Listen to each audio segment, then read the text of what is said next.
Fala galera, como vocês estão? Beleza?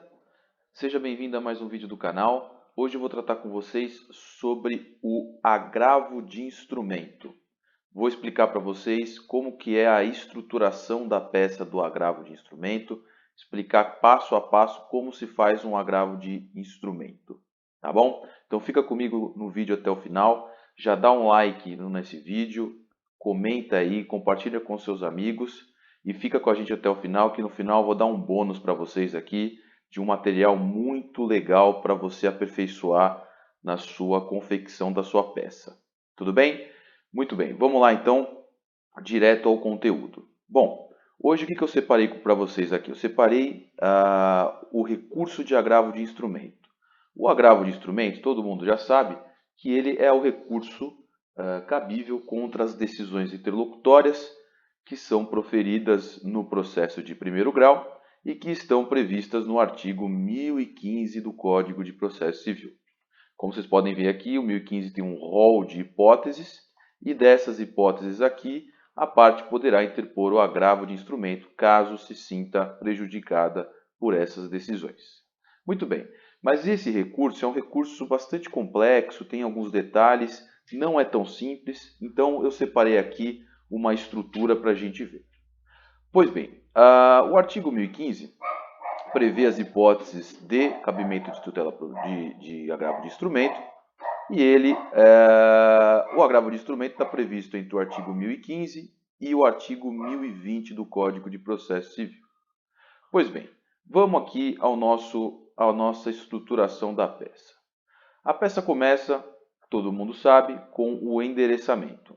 O endereçamento do agravo de instrumento deve ser feito direto para o tribunal, já que é um recurso que é interposto direto ao tribunal, não tem a participação, pelo menos num primeiro momento, do juízo que proferiu a decisão, né? Então, o seu endereçamento deverá se dirigir diretamente ao tribunal hierarquicamente superior àquele juízo que proferiu a decisão que você está querendo recorrer.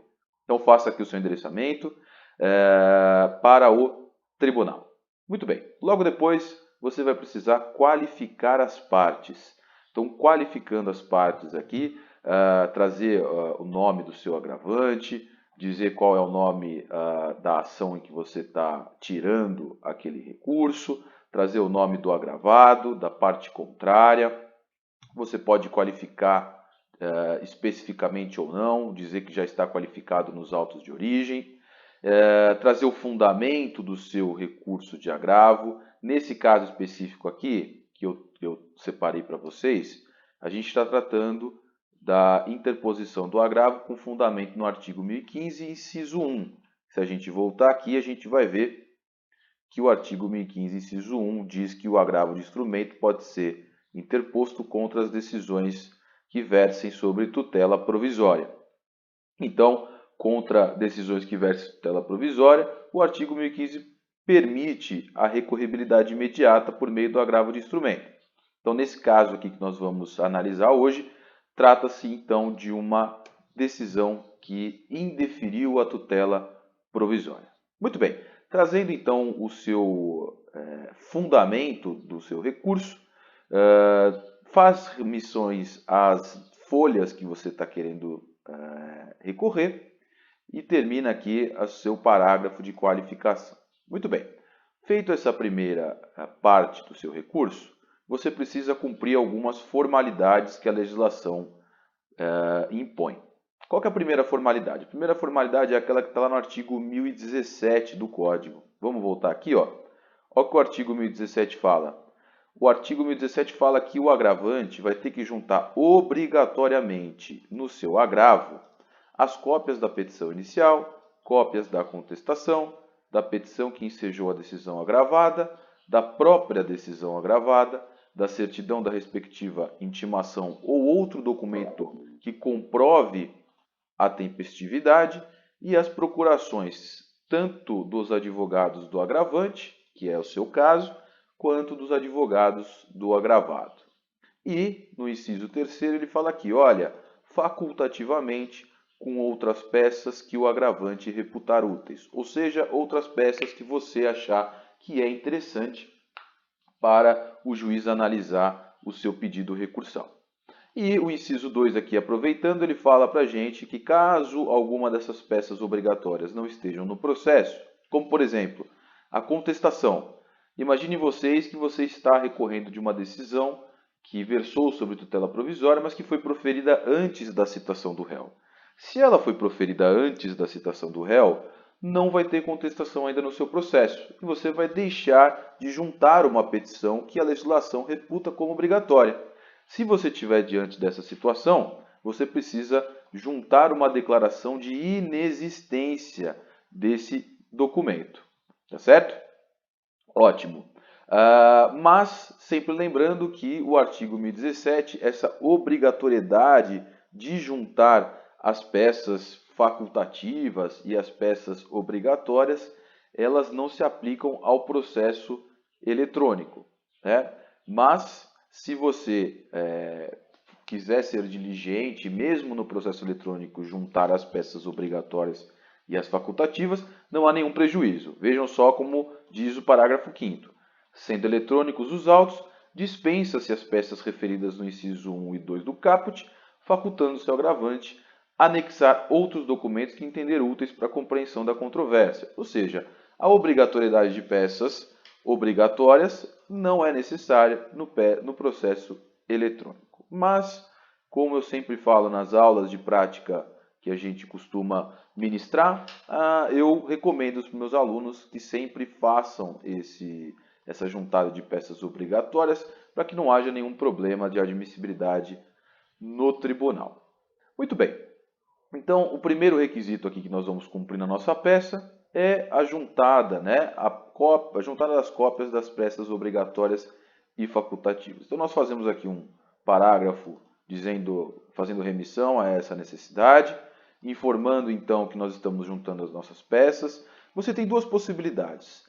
Aqui você pode dizer que está juntando cópia integral, né, tirada do processo, e aí você qualifica o processo de primeira instância, o processo que você está tirando a decisão que quer recorrer, ou você elenca as peças que está juntando.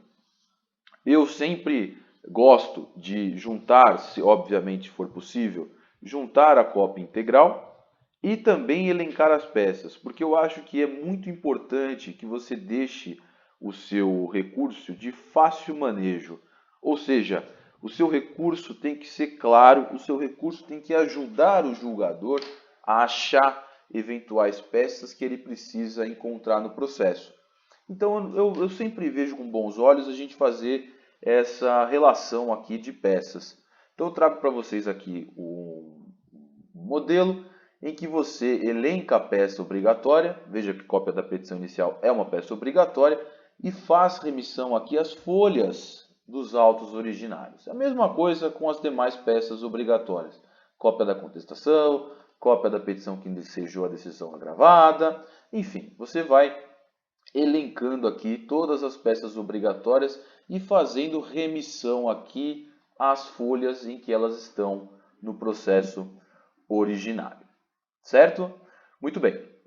Se eventualmente você estiver diante de um caso em que não tem uma dessas peças obrigatórias no seu processo, você faz um parágrafo aqui, como eu fiz já um modelinho aqui de parágrafo para você, para juntar uma declaração dizendo que você não tem essa peça obrigatória.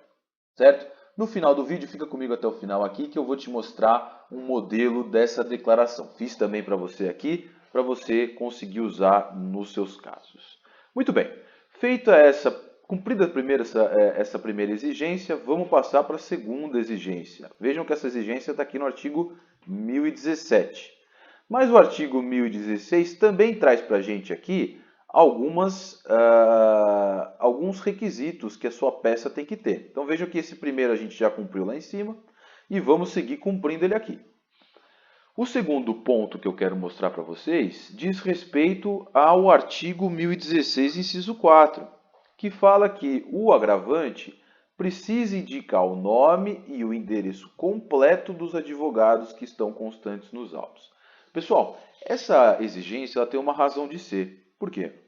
Se você está interpondo este recurso diretamente ao tribunal e, em tese, os advogados da parte contrária não estão sabendo deste recurso e serão intimados só pelo tribunal para que façam a resposta a este recurso, é importante que o tribunal tenha acesso aos dados deles para que eles sejam devidamente intimados a responderem o seu recurso.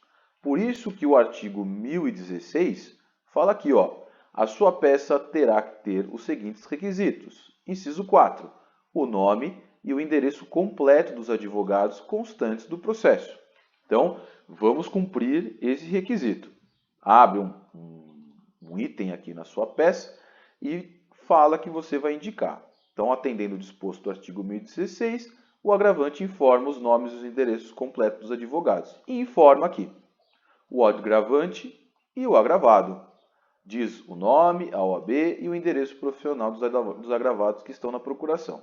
Eu também sempre gosto de indicar também as folhas específicas da procuração, ou, importante dizer, dos subestabelecimentos que estão ali também juntados, se eventualmente passou esses poderes para outros advogados, é importante que você faça menção aqui.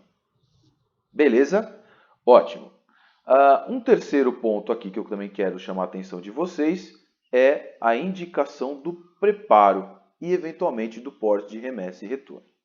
Vamos lá. O preparo, todo mundo sabe, está lá no artigo 1007, é aquelas custas, despesas processuais que você precisa juntar no seu recurso, no momento da interposição do seu recurso, comprovar que houve o devido recolhimento do preparo. Nesse momento, você demonstra para o juiz que você está juntando o seu preparo e, eventualmente, o porte de remessa e retorno. O porte de remessa e retorno pode ser que você não tenha que juntar, já que a maioria dos casos hoje nós estamos tratando de processo eletrônico. E o processo eletrônico, ele dispensa a juntada dessa despesa de porte de remessa e retorno. Por quê? Porque essa despesa ela fazia sentido quando o processo era físico e o processo tinha que ser remetido ao tribunal e depois retornado ao tribunal. Então isso custava e isso era cobrado da parte. Mas, como o processo hoje é quase que todo eletrônico, né, com algumas exceções, nós não temos que recolher essa guia de porte de remessa e retorno na maioria dos casos. Mas veja que se no seu caso específico você precisa recolher ou não. É nesse momento aqui que você demonstra para o relator do seu caso, para o desembargador que vai julgar o seu recurso, que você recolheu devidamente o preparo. Se eventualmente, eu fiz aqui um modelinho também de parágrafo, se eventualmente você gozar dos efeitos, né, dos benefícios da gratuidade de justiça, você não precisa juntar o preparo ou o porte e remessa quando for necessário. Por quê? Porque você está dispensado de recolher essas custas por força da concessão do benefício da gratuidade. Se você estiver nessa situação, diz então que você não está juntando. Aqui eu fiz um parágrafo para você também dizendo que se eventualmente o seu processo for eletrônico, você não está juntando o recolhimento das custas referentes ao porte de remessa e retorno, porque não será necessário. Muito bem, gente. Ó, então, a nossa peça aqui de interposição ela já está feita. Você cumpriu esses requisitos. Recapitulando, você trouxe o seu endereçamento, qualificação das partes, endereçamento direto para o tribunal, não esqueçam. Cópia obrigatórias está elencado aqui, também as facultativas. Trouxe os dados dos advogados, indicou a questão do porte de remessa e retorno, eventualmente preparo.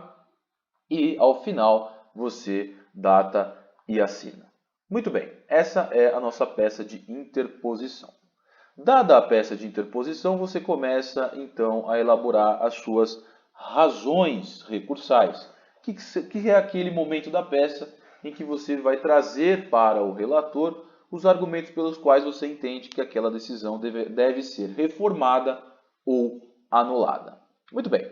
A primeira coisa, você qualifica aqui o próprio tribunal, né? Então, diz que é o Tribunal de Justiça do Estado em que você está atuando, remete aqui ao nome da peça, traz uma breve qualificação do caso, né? O nome do agravante, o nome da agravada, traz os dados da origem, isso quer dizer, traz os dados do número do processo, a vara, né, que está tramitando o processo de origem, o processo que você tirou este recurso, faz essa remissão aqui respeitosa ao próprio tribunal, à Câmara, ao relator que vai analisar o seu caso e aos julgadores que vão eventualmente também analisar esse seu recurso. Pois bem, e aqui vamos voltar para o artigo 1016. O 1016 dá um norte aqui para a gente, dizendo o que tem que ter na nossa petição. E o 1016 fala o seguinte, olha, além do nome das partes e do nome do endereço dos advogados, que você já colocou ali na sua peça de interposição, você também tem que dizer para mim qual é a exposição dos fatos e do direito do caso que você está tratando. E também as razões do pedido de reforma ou de invalidação da decisão e o próprio pedido. Então vamos cumprir esses dois requisitos aqui que estão no artigo 1016. Pois bem, a primeira situação, então, é a exposição do fato e do direito que o artigo 1016, inciso 2, impõe para a gente. Aqui, pessoal, o que vocês vão ter que fazer? Aqui vocês vão, basicamente, explicar para o juiz qual que é o contexto fático e jurídico que está acontecendo lá no seu processo de origem. Então, você vai dizer qual é a demanda que você moveu. Aqui, no caso, eu trouxe para vocês um exemplo de uma ação em que a pessoa precisa de uma cirurgia, de uma intervenção cirúrgica. E aqui você diz, então, que a demanda está fundada no laudo médico, que você requereu na sua petição inicial a tutela provisória fundada na urgência, que está prevista lá nos artigos 294 e 300, para compelir a agravada a fornecer o tratamento médico, e que se esse tratamento médico não for concedido, o autor, o agravante, vai sofrer um prejuízo muito grande. E apesar de você ter pedido isso e demonstrado por meio dos documentos anexados, o juiz de primeiro grau indeferiu e traz aqui o teor da decisão que eventualmente indeferiu. Notem, pessoal, por favor, que esse caso aqui é um caso hipotético, tá? Eu não tirei de nenhum caso real, é um caso hipotético, então não há relação com nenhuma pessoa específica. Pois bem, então notem que aqui você trouxe o contexto fático e o contexto jurídico do que está acontecendo lá no processo de primeiro grau. Você trouxe para o juiz elementos para que ele possa entender o que está acontecendo em primeiro grau, qual é a discussão, qual é o ponto controvertido lá embaixo que ele precisa analisar. Qual é a sua pretensão que foi rejeitada ou que não foi acolhida lá em primeiro grau e que ele precisa decidir agora. Muito bem, então preenchemos esse requisito do artigo 1016 e vamos então preencher a primeira parte aqui do inciso 3, as razões do pedido de reforma ou de invalidação da decisão. E o pedido a gente faz depois, mas vamos aqui primeiro para este requerimento. Vamos lá, ó. Abre então o segundo item aqui e coloca das razões do pedido de reforma ou de invalidação da decisão. E aqui, meus amigos, o que vocês vão precisar fazer? Vocês vão precisar convencer o desembargador de que as suas razões recursais estão demonstrando que a decisão que você está recorrendo está equivocada, que ela não analisou da melhor forma o direito e os fatos que foram apresentados em primeiro grau. Então aqui, hipoteticamente, eu trouxe para vocês que eu disse que a cópia do laudo, como aqui se trata de uma tutela provisória, basicamente, o que você precisa mostrar para o desembargador, né? A presença dos requisitos da tutela provisória. Porque se o juiz indeferiu a sua tutela provisória em primeiro grau, provavelmente ele indeferiu por ausência dos requisitos. Se ele indeferiu por ausência dos requisitos, você agora precisa mostrar para o desembargador que, ao contrário do que o juiz de primeiro grau falou, os requisitos estão sim presentes para a concessão da tutela provisória.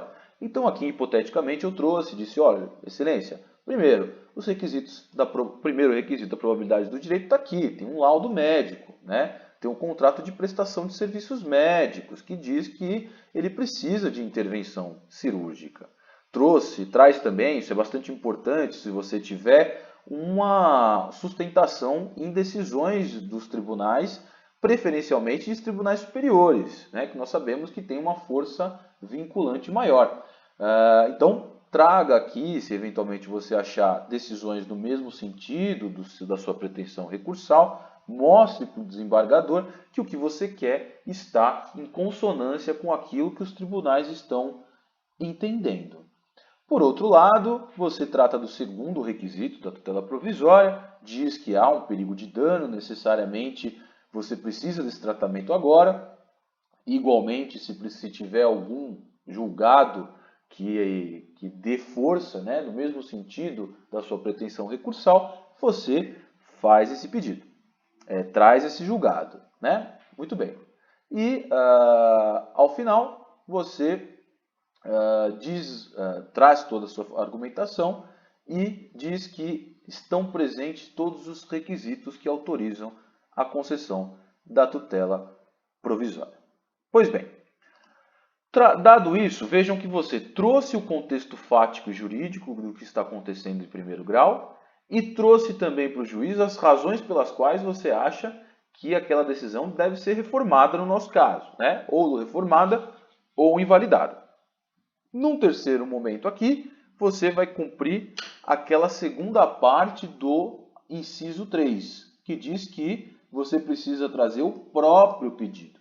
E aqui, pessoal, é importante, quando você recorre nas suas razões recursais, não pense que o pedido está implicitamente ali nas suas razões recursais. Faça o seu pedido expresso.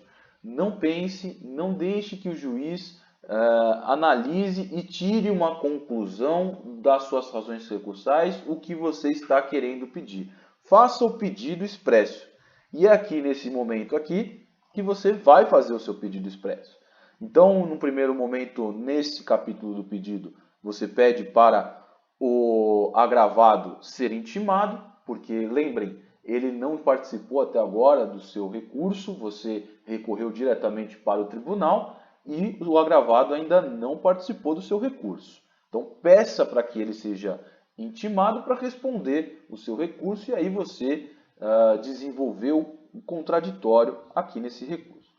Se eventualmente, eu fiz aqui um parágrafo também como modelo, se eventualmente no seu caso você estiver diante de um agravado que ainda não foi citado, vejam que aqui você requer não mais a intimação do advogado, do agravado na pessoa do advogado, porque não há advogado em primeiro grau ainda, né? Ele não foi citado, não apresentou defesa, então você requer a intimação pessoal do agravado para que ele venha ao processo, ao recurso e apresente a sua resposta, a sua contraminuta.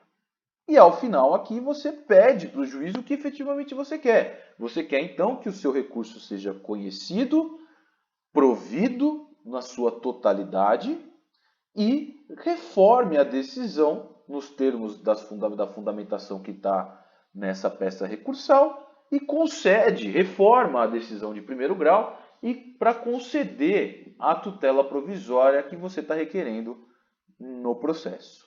Tudo bem? Uma vez pedido essa sua pretensão recursal, você faz aquele famoso termos em que pede deferimento, indica a data e assina. Tudo bem, pessoal? Essa, então, é a estrutura do agravo de instrumento, né? O esqueleto básico do agravo de instrumento que você precisa respeitar para que ele possa ser admitido no tribunal. Tá certo? Aqui também vai vir a primeira parte do bônus que eu falei para vocês no começo do vídeo, em que eu vou tratar aqui para vocês um modelo de declaração, caso você não tenha uma das peças obrigatórias. Lembra que eu falei que, vamos voltar lá para o artigo 1017, ele manda você juntar obrigatoriamente essas peças. E eu falei para vocês que, eventualmente, se você não tiver uma dessas peças obrigatórias, segundo o inciso 2 aqui, ó, você precisa trazer uma declaração de inexistência de algum dos documentos. Se você tiver diante dessa situação, eu trouxe para você aqui um modelo. Você anexa esse modelo aqui e fala, ó, da declaração do artigo 1017, inciso 2. Declaro para todos os fins do artigo 1017 que nos autos do processo tal, né, elenca aqui as informações do processo de origem, ainda não existe as seguintes peças obrigatórias. E elenca as peças, se eventualmente for a contestação ou a certidão de intimação, se não tiver isso no processo de primeiro grau, você traz essa declaração. Para quê? Para que o juiz, o relator do seu caso, não entenda que você descumpriu aquela determinação, né? E sempre lembrando que em casos de processo eletrônico, o parágrafo 5º, vamos voltar aqui, ó, o parágrafo 5º diz para a gente que é dispensada a juntada desses documentos. Se você tiver, então, diante de um processo físico, você vai ter que, obrigatoriamente, juntar essa declaração. Se você tiver diante de um processo eletrônico, eu acho que não tem nenhum prejuízo você cumprir essa formalidade. É sempre bom, né, nós trabalharmos com uma margem de segurança para que você não tenha nenhum problema de admissibilidade no tribunal. Então, faz a sua declaração, termos em que pede deferimento, data e a assina. Certo? Pessoal, essa aqui então esse é um modelo de uma hipótese de agravo de instrumento. Isso aqui é a estruturação do agravo de instrumento. Eu trouxe aqui para vocês uma das hipóteses do artigo 1015. Vejam que eu tenho várias hipóteses aqui. E também trouxe uma hipótese de um dos recursos cabíveis no processo civil. Além disso, eu quero também indicar para vocês um material muito interessante que é aqui do Instituto de Direito Contemporâneo. É um site bastante tradicional que traz para a gente cursos e materiais. E nesses cursos e materiais nós temos aqui um produto que é as peças, modelos de peças de todos os recursos. Vejam, pessoal, olha, se vocês comprarem esse produto aqui do Instituto, vocês vão ter modelos de peça de todos os recursos, né? E de todos os agravos. Os agravos, todas as hipóteses que estão no artigo 1015 estão aqui nesses modelos. Você tem aqui como baixar os modelos, vejam. E, além disso, você tem bônus, não só vai ser dos recursos, você também tem modelos de reclamação, modelos de ação rescisória, todos os arquivos das peças para você baixar e usar no seu escritório para você conseguir otimizar o seu trabalho e até ganhar tempo na confecção das suas peças. Terão todas as peças de todas as hipóteses aqui já feitas para você. Então nós teremos aqui nesse produto o artigo 1015, modelos de agravo de tutela provisória, de mérito do processo, rejeição de convenção de arbitragem, todos os modelos de todas as hipóteses. E também nesse produto você recebe um mini curso de peças processuais. Você vai receber aqui vídeos de aulas de professores especialistas que vão explicar para vocês as regras sobre os recursos. Vale muito a pena você conferir aqui. Eu vou deixar no link da descrição desse vídeo para que você possa conferir e ver se isso faz sentido para você melhorar a confecção das suas peças, aumentar o êxito dos recursos no seu escritório e até otimizar para você ganhar tempo. Tudo bem? Eu agradeço aqui a sua atenção. Não se esqueça de se inscrever no nosso canal, não se esqueça de dar um like nesse vídeo, isso é muito importante para que o YouTube divulgue esse vídeo para mais pessoas que eventualmente precisem desse conteúdo. Tá bom? Eu vou ficando por aqui, obrigado e até o próximo vídeo.